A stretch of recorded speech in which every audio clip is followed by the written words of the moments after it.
Okay, good afternoon. What we have today is a 2005 Audi A6. It's a saloon. The major complaint, it seems to have a misfire, and also the check engine light stays on. Let me crank the vehicle. See that? Check engine light stays on. I can really feel it. I don't know if you can feel it on that's the air conditioning, making a bit of noise. Let me slow it down.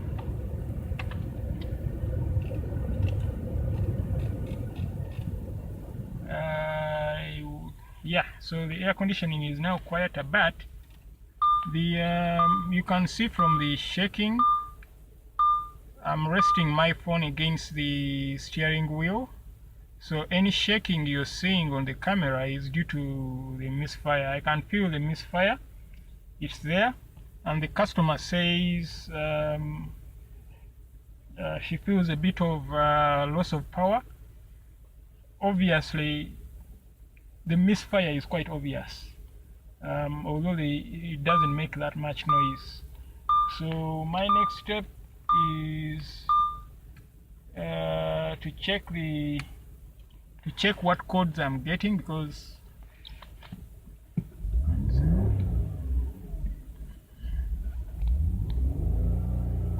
yeah, the misfire is there at high RPMs, and you can see the check engine light is flashing. That certainly is not good news.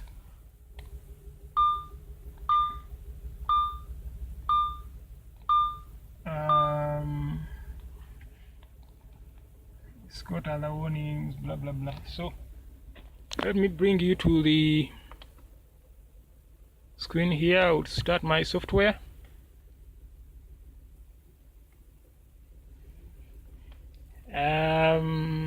Audi is part of the VAG group, that is Volkswagen group. So I'll look for it in Europe. Audi, can I find Audi? Yes, here. I'll use the older version of software. Oh, I hadn't connected my scan tool app, so I'll do that. I hadn't connected the USB port, so I'll do that and try it again. Okay, let me try it again.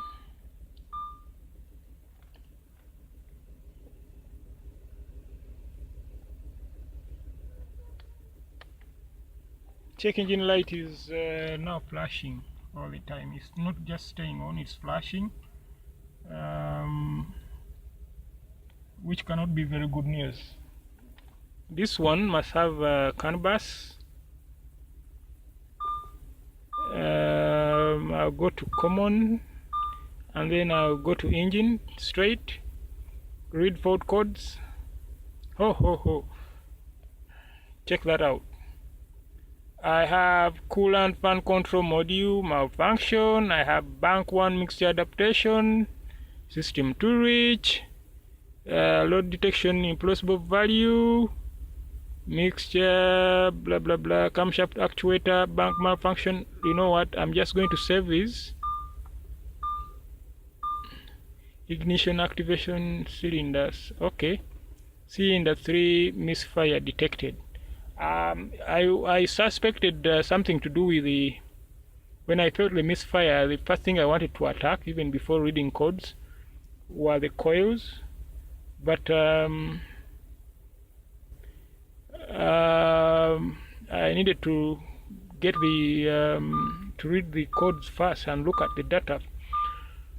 But now this seems to be taking me straight in the direction of checking out the ignition coils. It's got 6 of them. It's a V6 engine.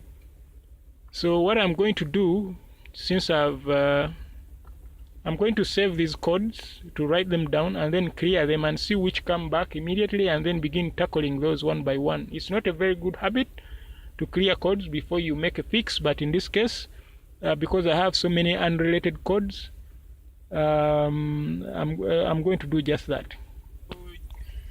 So just like I suspected, I have those two codes relating to the cylinder 3 misfire and ignition coil being open on cylinder number 3. So I'm going to go around the front and actually unplug. It's called what I'm basically going to do is unplug the coils one by one and see which ones are actually contributing. I expect at this stage, I don't expect the number 3 cylinder to react when I unplug it. Okay, now at the front, you can see this is a coil on plug system. We have coils for number 1, 2, 3. This is the suspect one. Then 4, 5, 6. So this is the one I'm suspecting, and I'm going to use the coil on plug. Initially, I wanted to do a coil drop test by unplugging these guys one by one, but that became a bit difficult, so I had to go back to the garage and get the coil on plug detector, which I have now, along with the oscilloscope. This is actually very tricky.